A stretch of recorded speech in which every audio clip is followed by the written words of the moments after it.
દાહોદમાં નમો લક્ષ્મી યોજના અંતર્ગત વિદ્યાર્થીનીઓને લાભ મળી રહ્યો છે।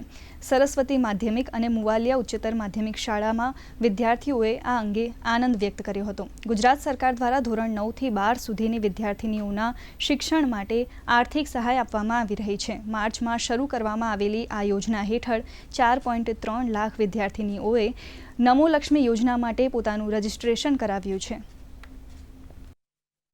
शाला में 9 થી 12 में कुल 852 विद्यार्थीओ अभ्यास करे छे। तेमांथी गुजरात सरकार की नमो लक्ष्मी योजना हेठळ 312 विद्यार्थी कन्याओने आ योजनानो लाभ मळेल छे अने हूँ माननीय वडाप्रधान श्री नरेन्द्रभाई मोदीनो खूब ज आभार मानु छूं अने आ योजना अविरत चालू रहे अने आदिवासी विद्यार्थीओनो शिक्षणमां खूब ज उपयोगी थाय छे તે બદલ હું તેમનો આભાર માનું છું। નમો લક્ષ્મી યોજના ઘણી સારી યોજના છે। અહીંયા મારા મમ્મીના ખાતામાં દર મહિને 750 રૂપિયા મળે છે। જો હું 12મું ધોરણ પાસ કરી તો મારા મમ્મીના ખાતામાં 15,000 રૂપિયા મળશે। એટલા માટે આપણા વડાપ્રધાન શ્રી નરેન્દ્રભાઈ મોદીનો હું આભાર માનું છું, કેમ કે આ આદિવાસી સમાજની છોકરીઓ માટે ઘણી સારી યોજના છે।